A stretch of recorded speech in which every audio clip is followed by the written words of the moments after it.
ఉత్తమవారెడ్డి గారు నాకు తెలుసు కూడా, తుమ్మల గారు తెలుసు, తుమ్మల గారికి అయితే మొత్తం తెలుసు నా కాన్షియస్ అనేది.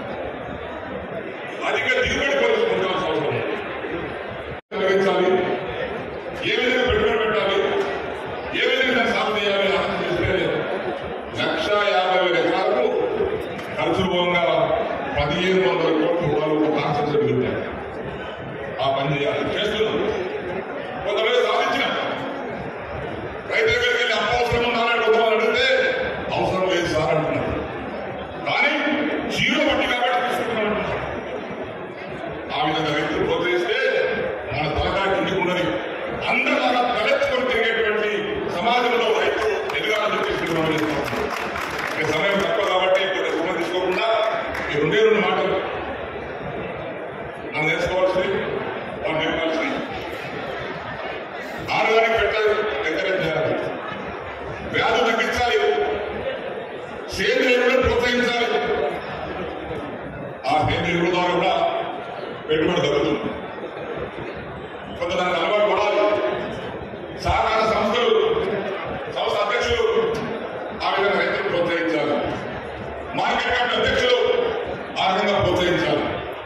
అప్పుడు ఇవన్నీ కలిస్తేనే సహకార సంస్థలు, మార్కెట్ సంస్థలు, ఎమ్మెల్యేలు, ఎంపీలు, గవర్నమెంట్ ఊరికనే కిసాన్ భాయ్ కా ఆమ్దానీ दुगनी बनाएंगे కూర్చుంటే అవుతుందా? दुगनी कहां से बनाने का रास्ता क्या है वो सोचना है.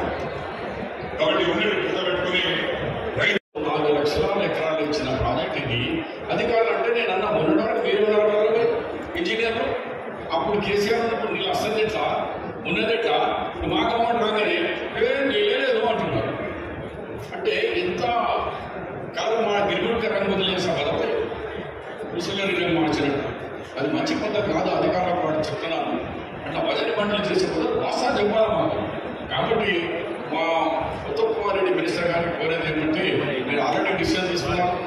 ఈ ప్రాజెక్ట్ పెట్టి పురుషులో కేవలం 22 కోట్ల రూపాయలు ఇప్పుడు తక్షణం ఇస్తే ప్రాజెక్టు మొదలైతే కామారెడ్డి, ఎల్లారెడ్డి అండ్ ఆర్మూరు, బాల్కొండ, రూరల్ నిజామాబాద్ ఇవన్నీ కాన్స్టిట్యూన్సీలో దాదాపు 4 లక్షల కోట్ల రూపాయలు, 4 లక్షల ఎకరాలకు పంట పండుదని దీని మీద మీరు ఖచ్చితంగా నిర్ణయం తీసుకొని అధికారుల మాటలు, ఈఎన్సీ మాటలు, ఆ దొంగ మాటలకు నమ్మకుండా వాస్తవాలు మనమే పోయినాం ప్రాజెక్టు మీద. మీరు నేను మన ముంపల్లి ప్రాజెక్టుకు పోయినాం, రేవంత్ రెడ్డి గారు మనం మేము ఆ ప్రాజెక్టుకు పోయినాము. ఇప్పుడు ప్రతి సంవత్సరం 2 years నుంచి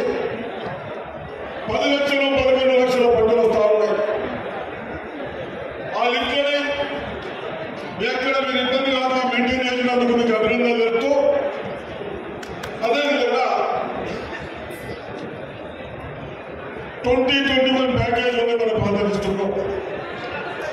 గత ప్రభుత్వాలు స్వార్థ పనులు కేవలం 3-4 మందులు ఇస్తే నా రైతులకు 3 లక్షల ఎకరాల నీళ్లు పోయేది. వాళ్ళ స్వార్థాల కొరకు పైపుల పేరు మీద 3,000 కోట్లు పెట్టి దాంట్లో 2,000 కోట్లు కాజేసి ఒక్క ఎకరం కూడా నీళ్లు పెట్టేదంతా బీఆర్ఎస్ ప్రభుత్వం. నేను చెప్తా ఉన్నాను ఇరిగేషన్ మినిస్టర్ గారికి, మీరు మా డిస్ట్రిక్ట్ గత ప్రభుత్వం 10 years 10 సంవత్సరాలు ఎక్కడ కూడా ఒక చెరువు నింపేది. దయచేసి పోయిన పోయారు కానీ మన పైన ముఖ్యమంత్రి పైన కానీ ఇరిగేషన్ మినిస్టర్ పైన కానీ ఆశలు పెట్టుకుంటున్నాం. తప్పనిసరిగా చిన్న చిన్న సమస్యలు పరిష్కారం ఉంటే తప్పనిసరిగా రైతులు ఇంకా పంట పండించడానికి కొందరు నేను మినిస్టర్ గారికి ఇరిగేషన్ అధికారులు చెప్తా ఉన్నాను, ఇబ్బంది పడుతూ ఉన్నారు. మరి అప్పుడు పెద్దలు రాజశేఖర రెడ్డి గారి టైంలో మరి ప్రాణహిత చేవేళ 2021 ప్యాకేజ్ 22 కూడా కామారెడ్డి వరకు ప్రారంభించి డబ్బులు కూడా అందుతున్నాయి. ఇక్కడ ఇబ్బంది లేకుండా రైతులు హ్యాపీ ఉన్నారన్నా. మీరు ధన్యవాదాలు మీకు ఈ సందర్భంగా. Thank you. విపరీతమైన మామిడి పంట నష్టమైంది. హార్టికల్చర్ ద్వారా కూడా వారికి సహాయ సహకారాలు అందించాలని మీ ద్వారా నేను కోరుకుంటూ, అదేవిధంగా మరి ఒకసారి ఈ అవగాహన సదస్సు ప్రతి మండలంలో కూడా ఏర్పాటు చేయాలని రైతుల ద్వారా మీ అందరికీ కూడా కోరుకుంటూ, ఈ అవకాశం ఇచ్చిన పెద్దలందరూ కూడా ధన్యవాదాలు చెప్పుకుంటూ, భారత్ మాతాకి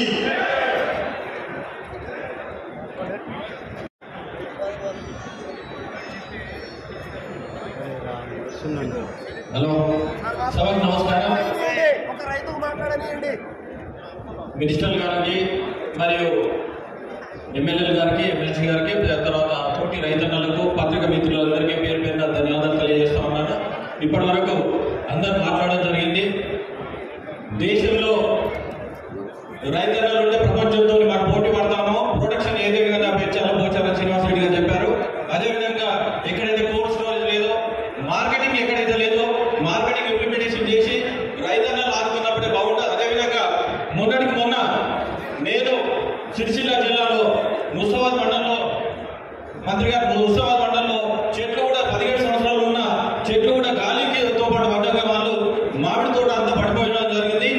వాళ్ళకు ఫసల్ బీమా ఏదైతే ఉందో మనం క్లస్టర్ గా ఇన్సూరెన్స్ చేసి వాళ్ళని ఆదుకున్నప్పుడే వాళ్ళకి ధైర్యంగా ఉంటుంది. ఏ విధంగా అంటే మనము కారు ఇన్సూరెన్స్ ఏ విధంగా చేస్తారో, పంట ఎవరైతే చేస్తారో ఆ విధంగా ఇన్సూరెన్స్ కల్పించాలని మేము డిమాండ్ చేస్తా ఉన్నా. చేస్తే బాగుంటుందని తెలియజేస్తా ఉన్నాను. అదేవిధంగా మార్కెటింగ్ ఏదైతే వీళ్ళు పంట పండించిన తర్వాత ఆ పంటను ఏ విధంగా అమ్ముకోవాలి ఈజీ మెథడ్ తోని మన ఫెసిలిటీ కల్పించేసి ఈ అవగాహన సదస్సు ప్రతి 3 జిల్లాల్లో పెట్టేసి వాళ్ళకి అవగాహన చేసినప్పుడే చాలా బాగుంటుందని నేను తెలియజేస్తా ఉన్నాను.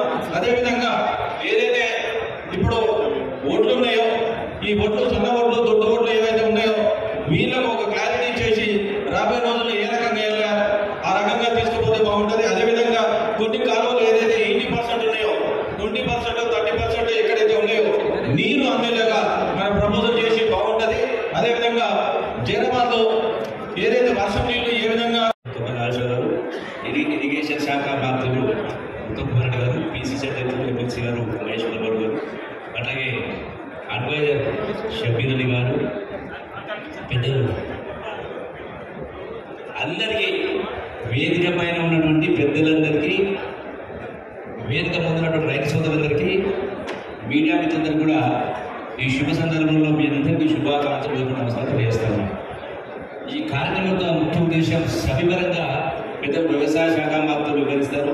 సాంకేతిక పరిజ్ఞానం ఉపయోగించి మన ఉత్పత్తిని ఏ విధంగా పెంచాలనే దానికి కారణంగా ఈ యొక్క ఎగ్జిబిషన్ ఏర్పాటు చేయడం జరిగింది. ఈ రోజున రైతాంగానికి సంబంధించి ఈ ప్రభుత్వం ఎన్ని చేయాలో ఏది తక్కువ చేయకుండా అన్ని చేసే ప్రయత్నం చేస్తూ ఉంది. నేను మళ్ళీ దాని గురించి వివరించాల్సిన అవసరం లేదు. గత ప్రభుత్వాలు చేసినటువంటి ఏ కార్యక్రమాన్ని ఏ స్కీమును కూడా మానకుండా 100% కొనసాగిస్తూ దానికి అదనంగా రాష్ట్ర ఆర్థిక పరిస్థితి ఒక విషయం చెప్పాల్సిన అవసరం ఉంది కాబట్టి రైతు సోదరులు తెలియజేస్తారు. ఎందుకంటే ఇలా రకరకాలు జరుగుతూ ఉంటాయి. వాస్తవంగా ఈ రాష్ట్రాన్ని 64 సంవత్సరాల పాటు కాంగ్రెస్ తెలుగుదేశం పార్టీ పరిపాలించింది. 21 మంది ముఖ్యమంత్రులు పరిపాలన చేశారు. 21 మంది ముఖ్యమంత్రులు 64 సంవత్సరాలు పరిపాలన చేసిన తర్వాత కూడా మీకు ఇక్కడికి ఏదైతే ప్యాకేజ్ 2022 వస్తూ ఉందో పోచారం కావచ్చు, ఒకసారి ప్రాజెక్టు నుంచి నాగార్జున, శ్రీశైల ఇవన్నీ రకరకాల ఇన్ని ప్లాన్ చేసినా కూడా 64 సంవత్సరాలు చేసిన అప్పు కేవలం 64,000. ఈ 64,000 కోట్లకు సంవత్సరానికి కేవలం 6,000 కోట్ల వడ్డీ రూపాయలు చెల్లిస్తారు. కానీ గడిచిన 10 సంవత్సరాల కాలంలో ఒక ప్రభుత్వం ఒక్క ముఖ్యమంత్రి చేసిన డబ్బు మొత్తం కలిపి సుమారుగా 8 లక్షల కోట్లు. ఈరోజు నెలకు 6,000 కోట్ల రూపాయలు వడ్డీ చెల్లించాల్సి వస్తుంది. సంవత్సరానికి 75,000 కోట్ల రూపాయలు. అంటే ఈ గడిచిన రేవంత్ రెడ్డి గారి 16 మాసాల పరిపాలనలో సుమారుగా 1,40,000 కోట్లు వడ్డీ కంతులు కట్టాల్సి వచ్చింది. అయినా కూడా ఇంత ఇబ్బంది ఉన్నా కూడా ఈనాడు రైతు భరోసా కావచ్చు, రుణమాఫీ కావచ్చు, సన్నాలు బోనస్ కావచ్చు, సన్నబిల్లు రకరకాలు వేస్తా ఉన్నాం. ఇవన్నీ కూడా అందరి నుంచి గతంలో ఇంత చెప్పినట్టుగా ప్రకృతి వైఫల్యం జరిగినప్పుడు అది వరదలు వచ్చినా, వారు వచ్చినా, కరువు వచ్చినా పంట నష్టం ఇచ్చింది. గత ప్రభుత్వం కూడా ఇదే గత ప్రభుత్వం ఇవ్వలేదు. ఈ ప్రభుత్వం వచ్చిన తర్వాత ఇదే నిజామాబాద్ జిల్లాలో పంట నష్టం జరిగిన వాళ్ళకి ఎకరాకు 10,000 రూపాయలు చొప్పున ఇవ్వడం జరిగింది. ఇవన్నీ కూడా జరిగేటువంటి కార్యక్రమాలు వ్యవసాయ పరంగా అన్ని రకాల కార్యక్రమాలు చేస్తాము. ఇరిగేషన్ కార్యక్రమం కూడా గడిచిన వారం రోజుల క్రితమే శాసనసభ్యులు, శాసనమండలి సభ్యులు, అందరికీ నమస్కారం. ఇది మీ ప్రభుత్వం, మీ వల్లే కాంగ్రెస్ ప్రభుత్వం. రైతులు ఓటేశారు కాబట్టి కాంగ్రెస్ పార్టీ రాష్ట్రంలో అధికారంలోకి వచ్చింది. మీరు చూసుకుంటే గ్రామీణ ప్రాంతాల్లో కాంగ్రెస్ వచ్చిన సీట్ల సంఖ్య అర్బన్ ప్రాంతాల్లో వచ్చిన ఎక్కువ ఉంది. కాబట్టి దానికి కారణం ఈ పచ్చ చొక్కా రైతులు కాంగ్రెస్ను ఎత్తుకున్నారు. కాబట్టి ఇవాళ రాష్ట్రంలో కాంగ్రెస్ పార్టీ అధికారంలోకి వచ్చింది. రేవంత్ రెడ్డి గారు ముఖ్యమంత్రి అయినారు. ఇది ప్రజల ప్రభుత్వం, ఇది రైతుల ప్రభుత్వం. రైతుల కోసం పాటుపడుతున్నాడు ప్రభుత్వం. దానికి కారణమే ఇవాళ పెద్దలు తుమ్మల నాగేశ్వరరావు గారు రైతుల సదస్సు ఏర్పాటు చేసి మీ అందరికీ సదస్సులో పాల్గొనే అవకాశం ఉండే కాకుండా ఆధునాతన శాస్త్ర సంకేతపరమైనటువంటి పరిజ్ఞానాన్ని మీకు పంచాలని వైస్ ఛాన్సలర్లు, సైంటిస్టులు, అధికారులు, ఉన్నతాధికారులందరూ కూడా ఇక్కడ రప్పించి మీ అందరికీ కూడా ఒక క్లాసెస్ ఇచ్చి ట్రైనింగ్ ఇప్పించేటువంటి ప్రయత్నం చేస్తా ఉన్నారు తుమ్మల నాగేశ్వరరావు గారు. నేను కొత్తలు కొడతా ఉన్నాను. మంత్రులు, ఎమ్మెల్యేలు విదేశాలకు పోవడం కాదు, రైతులను తీసుకెళ్ళండి. మంత్రి గారు విదేశాలకు తీసుకెళ్ళండి రైతులు.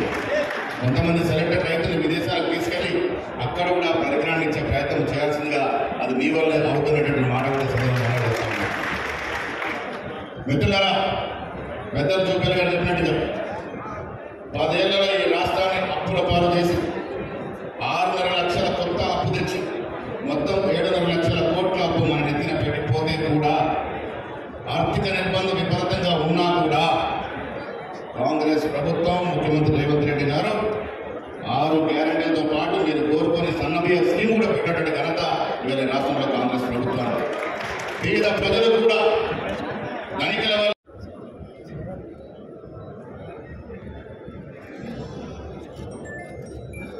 గౌరవనీయులు రాష్ట్ర వ్యవసాయ శాఖ మంత్రివర్యులు, రాష్ట్రంలోనే సీనియర్ మోస్ట్ మినిస్టర్, సమర్థతకి, చిత్తశుద్ధికి, కమిట్మెంట్ కి మారుపేరు తుమ్మల నాగేశ్వరరావు గారు, జిల్లా ఇన్ఛార్జ్ మంత్రి జూపల్లి కృష్ణారావు గారు, గౌరవనీయులు రాష్ట్ర కాంగ్రెస్ పార్టీ అధ్యక్షుడు, ప్రియ మిత్రుడు, శాసన మండలి సభ్యుడు మహేష్ గౌడ్ గారు, పెద్దలు గౌరవనీయులు మాజీ మంత్రివర్యులు సుదర్శన్ రెడ్డి గారు, రాష్ట్ర ప్రభుత్వ సలహాదారు పెద్దలు షబీర్ అలీ గారు, పెద్దలు గౌరవనీయులు మాజీ స్పీకర్ శాసనసభ్యులు పోచారం శ్రీనివాసరెడ్డి గారు, ఎమ్మెల్యే భూపతి రెడ్డి గారు, ఎమ్మెల్యే సూర్యనారాయణ గారు, ఎమ్మెల్యే రాకేష్ రెడ్డి గారు, ఎమ్మెల్సీ అంజిరెడ్డి గారు, కార్పొరేషన్ చైర్మన్లు మరి అనిల్ గారు, కేశవ వేణు గారు, మోహన్ రెడ్డి గారు,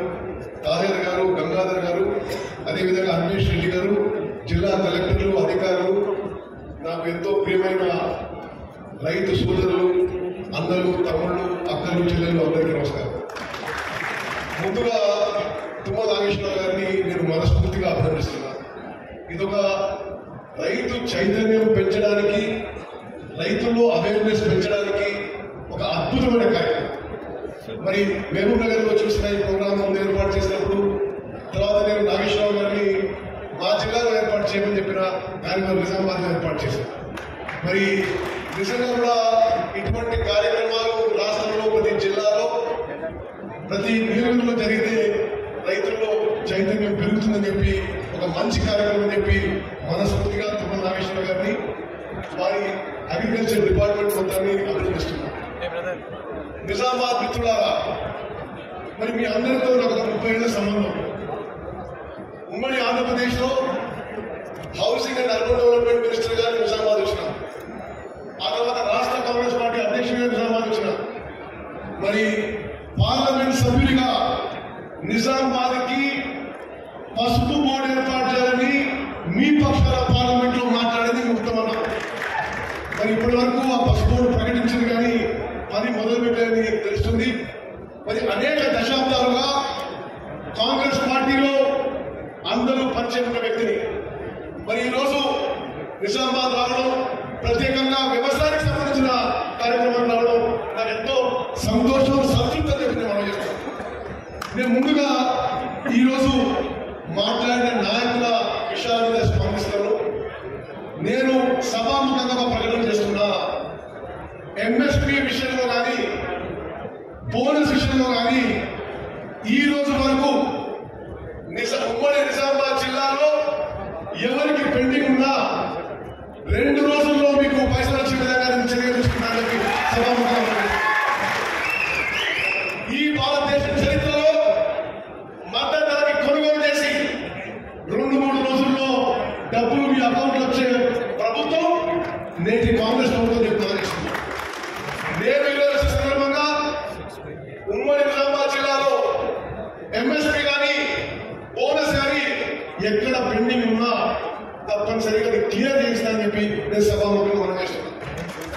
అదేవిధంగా ఉమ్మడి నిజామాబాద్ జిల్లా కూడా ఎంతో ఉపయోగపడే ప్రాథమిక సేవల ప్రాజెక్టు గత ప్రభుత్వం ఆపేసిన విషయం కూడా మీకు మనం చేస్తూ, గత ప్రభుత్వం ఏమన్నారు, నేను ఎక్కువ రాజకీయ విమర్శలు పోకుండా వాస్తవాలు చెప్పాల్సిన అవసరం ఉంది. గత ప్రభుత్వంలో 10 ఏళ్లలో 1.81 lakh crores 1.81 lakh crores ఖర్చు పెట్టి ఇరిగేషన్ లో నామమాత్రం పనులు చేశారు. ఎక్కడా పెద్దగా ఆయకట్టు సృష్టించలేదు గత ప్రభుత్వం, చెప్పక తప్పదని పని చేస్తున్నారు. వాళ్ళ రోజు కాళేశ్వరం ప్రాజెక్టు మొదలుపెట్టినప్పుడు మేడిగడ్డ బ్యారేజ్ 100 మీటర్ల హైట్లో కడతామని తుమ్మడి ఇంటి దగ్గర యథావిధిగా 148 హైట్లో కడతామని చెప్పి హామీ ఇచ్చి పనులు మొదలుపెట్టారు. గత 10 ఏళ్లలో ప్రాణాయిత చేవల్ల ప్రాజెక్ట్ కి తగ్గట్టు మట్టి పని కూడా చేయలేదు. ఉమ్మడి నిజామాబాద్ జిల్లాకి ఎంతో ఉపయోగపడే ప్రాణాయిత చేవల్ల ప్రాజెక్టు 1-2 నెలల్లో పనులు మొదలుపెట్టి మా టైంలో మా టర్మ్లో మేము పూర్తి చేస్తామని చెప్పి సభలో మాట్లాడుతున్నారు. అదేవిధంగా మిత్రులారా, షబీర్ అలీ గారు కోరినట్టుగా 22 కోట్ల ఒక ప్యాకేజీకి పెండింగ్ ఉండేది, అది వెంటనే విడుదల చేస్తామని చెప్పి కూడా నేను మనం చేస్తున్నా. రాకేష్ రెడ్డి గారు చెప్పిండ్రు ఎక్కడో కొన్ని చోట్ల గన్నీ బ్యాగ్స్ లేవని. రాష్ట్రంలో సరిపోని స్టాక్ ఉంది. ఎక్కడన్నా అధికారుల నిర్లక్ష్యం వల్ల బస్తాలు గన్నీ బ్యాగ్స్ చేరకుంటే వెంటనే అధికారులు సస్పెండ్ చేస్తారని చెప్పి కూడా సమాధానం మనం చేస్తున్నా. ఈ రాష్ట్రంలో ఏ ప్రొక్యూర్మెంట్ సెంటర్ లో గన్నీ బ్యాగ్స్ కొనదవడానికి వీలేదు. జిల్లా కలెక్టర్ విజ్ఞప్తి చేస్తున్నా, మీ ఉమ్మడి నిజామాబాద్ జిల్లాలో మీరు ఒకసారి రివ్యూ చేసుకుని ఎక్కడ గన్నీ బ్యాగ్స్ కానీ ప్రొక్యూర్మెంట్ సెంటర్స్ కి ఏ ఇన్ఫ్రాస్ట్రక్చర్ షార్టేజ్ ఉందా 24 గంటల్లో మీకు ఆ షార్టేజ్ పూర్తి చేస్తారని చెప్పి సభాముఖంగా మాట్లాడుతున్నాము. అదేవిధంగా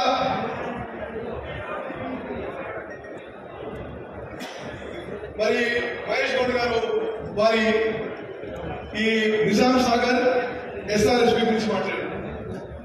ఈరోజు సభాముఖంగా మాట్లాడుతున్నా. నిజాం సాగర్ ఒక గొప్ప ప్రాజెక్ట్, గొప్ప చరిత్ర ప్రాజెక్టు. అసలు ఎవరు ఊహించని సమయంలో అంత పెద్ద మరి ఇరిగేషన్ ప్రాజెక్ట్ తెచ్చిన ఘనత ఆ రోజుల్లో పాల్గొంది. నిజాం సాగర్ ప్రాజెక్టు, అదేవిధంగా ఎస్ఆర్ఎస్పి పూర్తి స్థాయిలో డీసెడిమెంటేషన్ పూర్తి చేస్తాము. ఈ నెలాఖరులోపు టెండర్స్ పిలుస్తాము. కొన్ని లక్షల ఎకరాల అదనపు ఆయకట్టు తప్పనిసరిగా ఉమ్మడి నిజామాబాద్ జిల్లాలో నీరు పారే విధంగా మేము చేస్తాము, చర్యలు తీసుకుంటామని చెప్పి సభాముఖంగా మేము నిర్వహిస్తాం.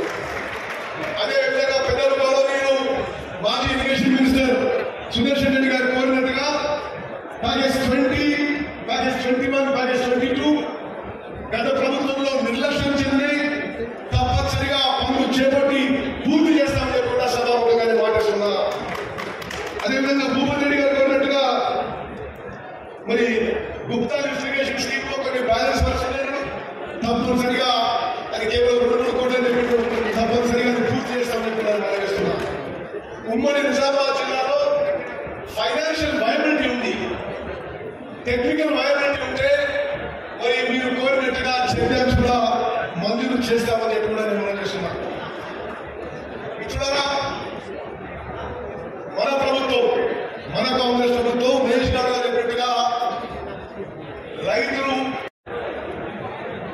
వ్యవసాయ శాఖ డైరెక్టర్ మోదీ గారు, ఇరు జిల్లాల కలెక్టర్లు, రాజీవ్ హనుమంతు, ఆశీష్, ప్రియమైన వ్యవసాయ శాఖ అధికారులకి, నా తోటి రైతాంగానికి, వేదిక మీద ఉన్నటువంటి పెద్దలకి, ప్రియమైన పత్రికా విలేకరులకి, మిత్రులందరికీ ఉదయపూర్వక నమస్కారం. ఈ సమావేశం ముఖ్యంగా మా ఉపన్యాసాల కంటే ఈ 3 రోజులు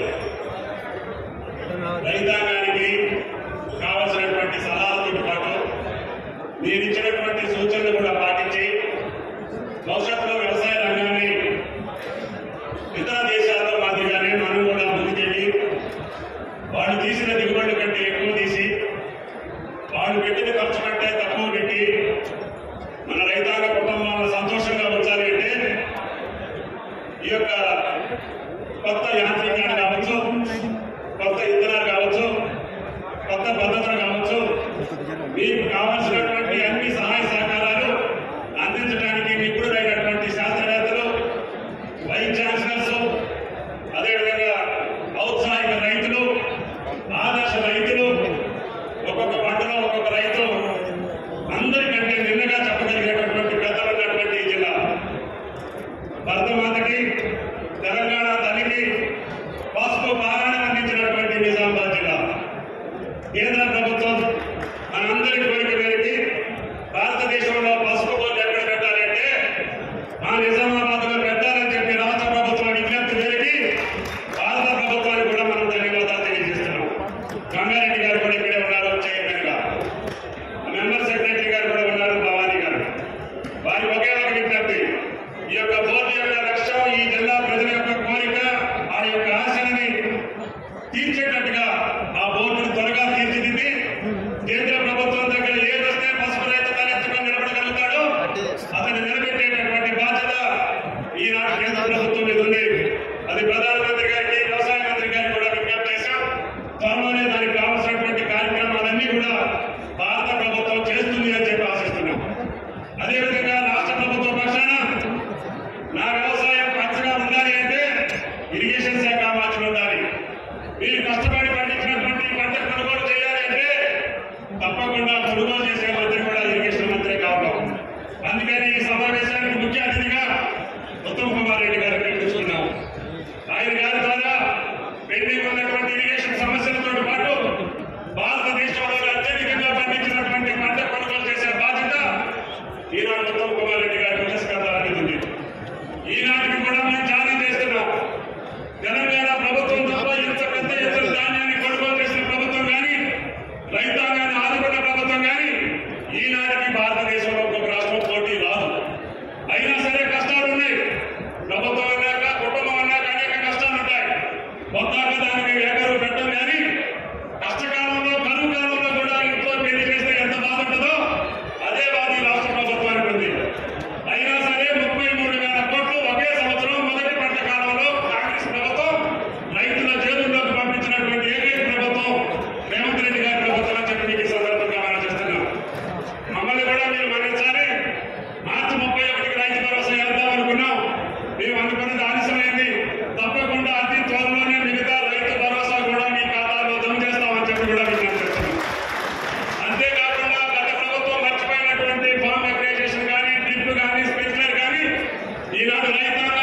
మీ రుణం తీర్చుకోలేము.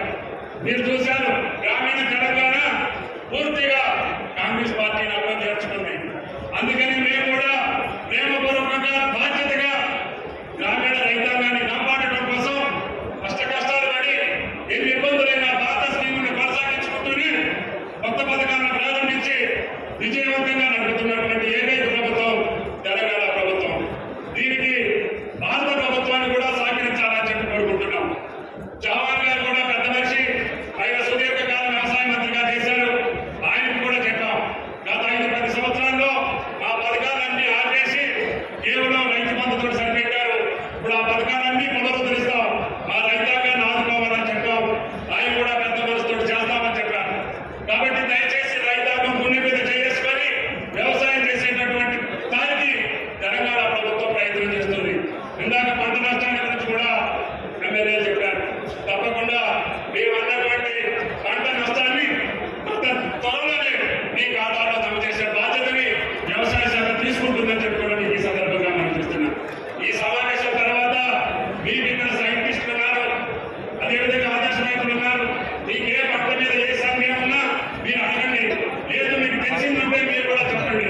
రైతాంగానికి రాబోయే రోజుల్లో వ్యవసాయం ఏ పద్ధతిలో చేస్తే మనం నిలబడగలుగుతామో అది ప్రభుత్వ పరంగా కావచ్చు, శాస్త్రవేత్త పరంగా కావచ్చు, అనుభవం కలిగినటువంటి రైతుల ద్వారా కావచ్చు, లేకపోతే అనేక కంపెనీలు ఇప్పుడు యంత్ర సామాగ్రిని, అదేవిధంగా పురుగు మందుని, అదేవిధంగా ఫార్మ్ అగ్రిగేషన్ మొత్తాన్ని కూడా తీసుకునే పెట్టాం. మీకు కావాల్సినటువంటి యంత్రాల గురించి అడగండి. మీరు ఏం చేసే వ్యవసాయానికి సంబంధించినటువంటి అనుమానాలన్నింటినీ కూడా నివృత్తి చేసుకోండి. రేపు 3 రోజులు కూడా మీ యొక్క సందేహాలు తీర్చడమే కాకుండా ఈ సలహాను కూడా తీసుకొని మీ సూచనలకు అనుగుణంగా తెలంగాణ ప్రభుత్వం ముందుకు వెళుతుందని చెప్పి మీకు విజ్ఞాపిస్తున్నాను. పిసిసి అధ్యక్షుడు మమ్మల్ని ఆదేశించారు, మా రైతులు కూడా ఆధునికమైనటువంటి వ్యవసాయం చేసే దేశానికి పంపించండి. తప్పకుండా 94లోనే ఈ డ్రిప్ ఇరిగేషన్ లేనప్పుడు మన రైతులు ఇట్లా పంపించాం. అందువల్ల ఇప్పుడు తెలంగాణ మొత్తం డ్రిప్ ఇరిగేషన్ స్ప్రింక్లర్ తో వ్యవసాయం చేసుకుంటున్నాం. తక్కువ నీరు పెడితే ఎక్కువ దిగుబడి వస్తుందని చెప్పి అర్థం చేసుకుంటున్నాం.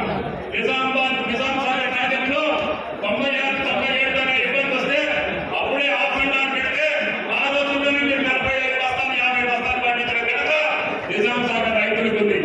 ఈసారి కూడా ఇంత దిగుబడి రావడానికి కారణం ఏంటి అని చెప్పి మా ఇరిగేషన్ శాఖ మంత్రి గారు అడిగితే, అయ్యా మీరు మొదటి రోజు నుంచి ఆఫ్రండాన్ని ఓపెన్ చేశారు కాబట్టి తక్కువ నీళ్ళు పెట్టడం వల్లనే ఈ రోజు 70-75 బస్తాలు కూడా దిగుబడి చేసిన రైతు ఈ తెలంగాణ గడ్డ మీద ఉన్నాడు అని చెప్పి ఈ సందర్భంగా మనం చేస్తున్నాం.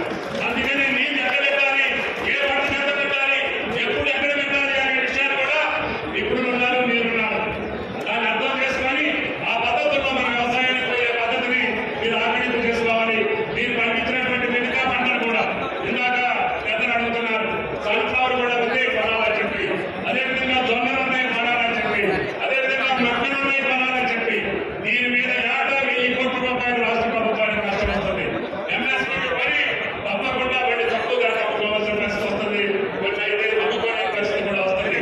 అయినా సరే వెనుకడు లేకుండా నిజామాబాద్ జిల్లాలో ఏ పంట పండినా, తెలంగాణ రాష్ట్రంలో ఏ పంట పండినా కేంద్ర ప్రభుత్వం ప్రకటించిన ఎంఎస్పీ ధరకు కొని రైతులు నిలబెడతామని చెప్పి కూడా మీకు ఈ సందర్భంగా కాబట్టి పంట కొనుగోలులో కానీ పంట విధానంలో కానీ రైతాంగానికి ఏ కష్టం వచ్చినా ఈ తరపున నిలబడేటటువంటి తెలంగాణ ప్రభుత్వం ముఖ్యమంత్రి రేవంత్ రెడ్డి గారి యొక్క ఆశీస్సులతోటి ఈ కార్యక్రమాలు చేసే అవకాశం వచ్చింది. 3 రోజులు రైతాంగం ఈ యొక్క సమావేశాన్ని ఉపయోగించుకొని నిష్ణాతులైనటువంటి శాస్త్ర